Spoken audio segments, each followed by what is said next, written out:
Amigos y hermanos, muy buenos días. El Señor nos bendiga y nos ayude en este día a hacer todas las cosas, pequeñas o grandes, para la alabanza de su gloria. Y ahora, palabras de sabiduría. San Juan 19, 25 a 28. Estaban junto a la cruz de Jesús su madre y la hermana de su madre, María, mujer de Cleofas, María Magdalena. Cuando vio Jesús a su madre y al discípulo a quien él amaba, que estaban presentes, dijo a su madre: Mujer, he ahí tu hijo. Después dijo al discípulo: He ahí tu madre. Y desde aquella hora el discípulo la recibió en su casa. Mis amados amigos y hermanos, nos sentimos altamente honrados por darnos el honor de compartir con nosotros cada día estos breves minutos de saludable alimento para el alma, rica nutrición para la mente y fresco refrigerio para el espíritu. En el día de ayer pusimos punto final a la serie de meditaciones acerca de la vida y el discipulado del extraordinario apóstol Pedro. Y es importante darle a conocer que nosotros tenemos, mis amados, y oramos la esperanza que al conocer parte de la historia de este ejemplar mártir del cristianismo, imitemos su fe, su valentía y su entrega incondicional al Señor. Que nos interesemos en escudriñar el tesoro que bajo la inspiración del Espíritu Santo nos ha legado en sus dos cartas a la Iglesia de Jesucristo. Que nos humillemos y entreguemos en las manos del Señor como Él aprendió y nos enseña ahora en su primera epístola, capítulo 5, versos 6 y 7. Humillaos pues bajo la poderosa mano de Dios, para que Él no se exalte cuando fuere tiempo, echando toda vuestra ansiedad sobre Él, porque Él tiene cuidado de vosotros. Después de escuchar este importantísimo llamado del apóstol Pedro, pasamos a conocer someramente la vida y el discipulado de un segundo superior o principal entre iguales. Nos referimos al más joven de los 12, al privilegiado del círculo íntimo de Jesús, al más fértil escritor de los 12 apóstoles, al apóstol del amor, al único que se pudo recostar cerca del pecho del Señor, a quien el Señor confió el cuidado de su madre antes de morir. Nos referimos al apóstol Juan. Y para el desarrollo de esta serie acerca de este singular apóstol, al igual que como hicimos en la serie acerca del apóstol Pedro, seguimos haciendo uso de las reflexiones de Heber Gallito, hoy con el título Juan el discípulo amado. Uno de sus discípulos, al cual Jesús amaba, nos dice Juan 13, 23. De los 12 apóstoles, Juan es el más prolífero como escritor.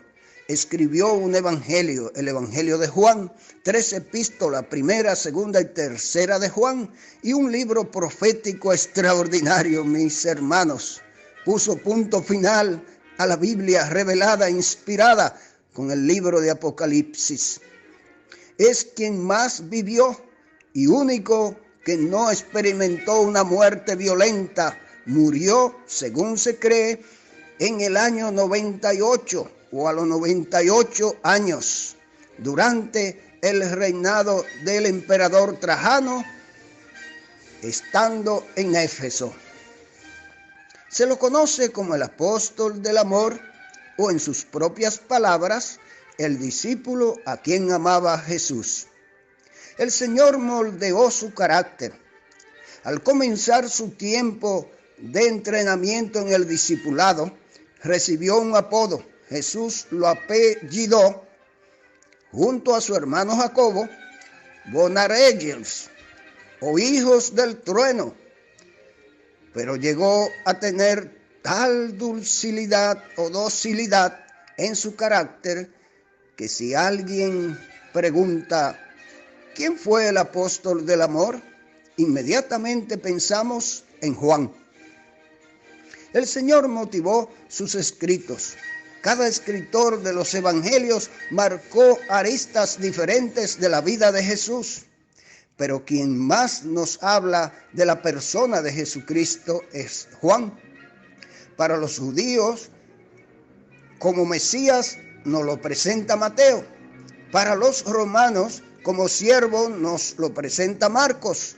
Para los griegos, el hombre o el hombre Dios, nos lo presenta Lucas. Y para la iglesia, como Dios o el Dios encarnado, nos lo presenta Juan. En su evangelio encontramos 7 señales que apuntan a una sola dirección: la deidad de Jesús. Y entre los nombres dados al Señor se marcan en relieve los 7 yo soy. Yo soy la luz, yo soy el camino, yo soy el pan de vida, entre otros, que este apóstol nos revela en su obra inspirada. El Señor marcó sus decisiones. Son las pequeñas decisiones de fe, la obediencia en lo poco, lo que nos hace llegar muy lejos. Si miras la vida de Juan, verás que su vida fue creciendo mientras daba pasos cortos hacia adelante. Primero fue el Bautista, que le indicó que Jesús era el Cordero de Dios, y entonces le siguió. Luego Jesús le mostró dónde dormía y se quedó con él. Más adelante escuchó el sígueme y dejando todo siguió a Cristo. Y en la cruz le vemos junto a María, y luego de escuchar el mujer, he ahí tu hijo, y el hijo, he ahí tu madre, le recibió en su casa. ¿Es así el progreso en mi vida? ¿Ocurre lo mismo en la tuya, mi hermano? ¿Obedecemos de una manera inmediata, incondicional y completa cuando el Señor nos habla?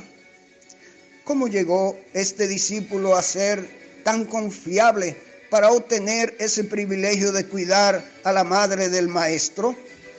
Juan dio pasos cortos de obediencia. Este discípulo del amor jamás pensó que esa tarde que decidió quedarse a dormir en la misma casa donde dormía el Señor, era el primer paso que desembocaría en recibir en su casa a la madre del Señor. ¿Te han encargado una tarea que te parece muy simple o pequeña? ¿Crees que es poco lo que estás haciendo? Hazlo, mi hermano, como para el Señor. Da un paso corto de obediencia, pues quien es fiel en lo poco estará siendo preparado para cosas mayores, para cosas grandes. Antes de tiempo, Uruguay 1930.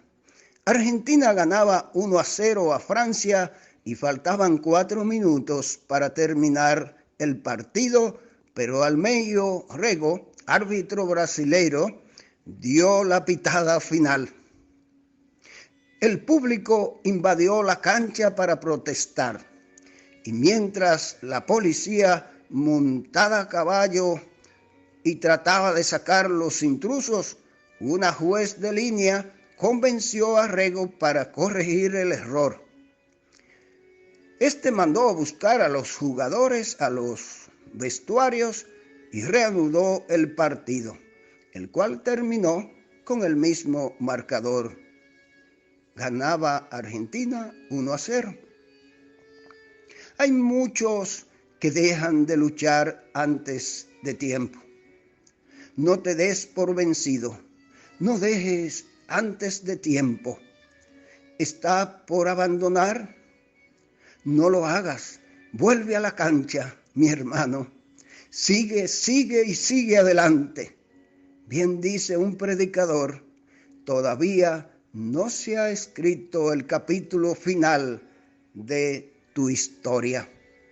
Sí, mi amado hermano, pasa por una prueba difícil, ha tenido muchas tentaciones del diablo, ha quitado la mirada del maestro.